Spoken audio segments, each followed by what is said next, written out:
Let me just give you a little bit of an update as y'all have discussed and understand and have lived in your lives and your businesses and your club. 2020 has been a year unlike any other, and it's been like that at the state house as well. We started 2020 with a lot of goals, a lot of plans to try and get things done, to try and finish off the legislative cycle, so to speak. As everyone knows, come November the 3rd, every member of the General Assembly, House or Senate, or everyone's up for re-election.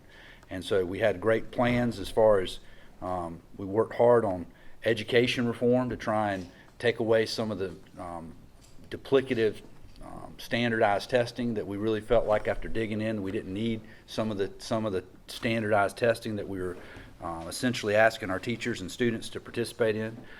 We've made strides in leading up to this year, and we're going to continue to head in a direction where we were going to pay teachers more.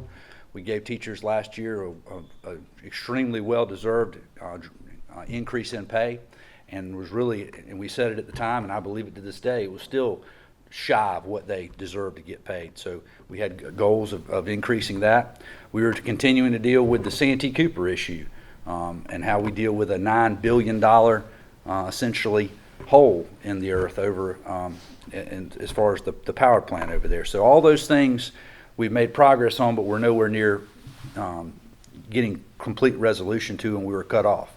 So now we find ourselves dealing with how do we finish out 2020 and get ourselves in position to go back in 2021 to continue on these things. So we're going to go back into session next week for 2 weeks, and we're going to try and sort out some of the more pressing temporary issues.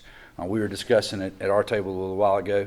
When we started off, before this calamity came along, South Carolina had grown economically in every measurable point, and we had, I think it was a $1.8 billion budget surplus. We were working on ways for tax reform and to give some of that money back and to spend some of that money on things like teacher pay and pension reform and some of those things that are necessities.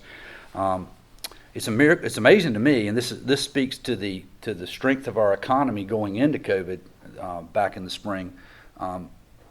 The projections, everyone was saying, well, the projections are going to have us, underwater, and we're going to have to go in and make dramatic cuts. And that day may come, but of that $1.8 billion, it looks like we're still going to have a surplus, ironically, going back into session of approximately $200 million. I'm of the belief that we don't know exactly what's coming and what's going to happen next. If 2020 has taught us anything, that's on the list.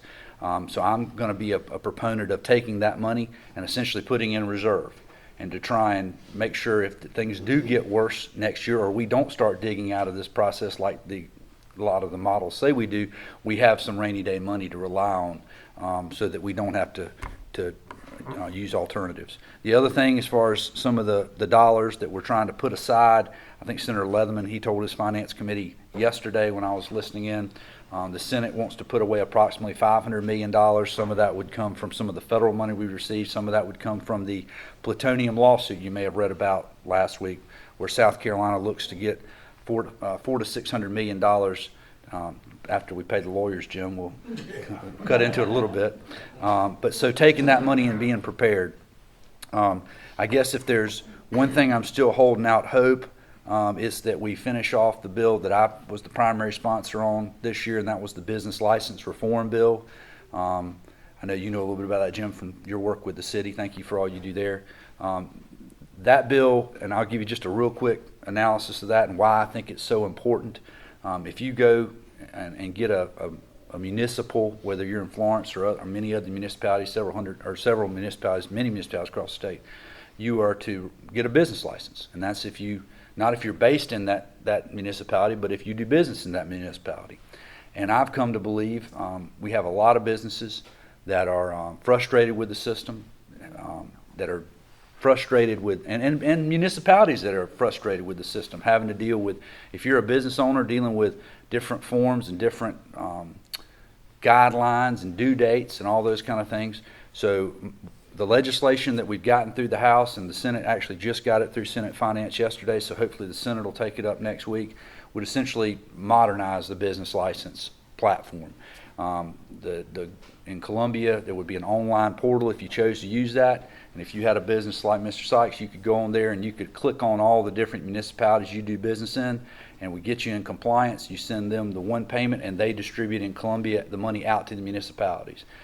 It standardizes the forms, the categories, the due dates, all that, and makes it much, much easier on the business owner. When we took testimony on this in my committee, we had one business owner who I think was based in the Columbia area, but his business, I think it was pest control. He went out and serviced a lot of other municipalities in that Columbia market. And he testified that he had, I think it was something like 30 different city licenses that he had to keep in compliance with and make sure he was up to speed with. And the sad thing is, and Florence is not like this, but I heard that same business owner testified that he somehow or another, one of them fell through the cracks, and he ended up paying, I think, a $750 penalty and fine associated with his being out of compliance. Again, Florence has not done it that way. They try and work with you, but that's not the kind of thing we want to have happen in South Carolina. That doesn't send a message to business owners that we want businesses to succeed, and it doesn't send a message to business owners that when you move to our state, we're business friendly. So that's one of the things I hope we get done. If we don't get it done this year, I'll file it again. Should I win this election coming up, I'll file it again and we'll give it another shot. And then the most important thing that we'll deal with probably next year is redistricting. We'll be every 10 years, once we get the census data, we'll figure out where everyone lives. It looks like, so District 63, which many of you may live in District 63, last time the numbers were drawn, I think it was drawn to about 32 or 3,000 people within the district.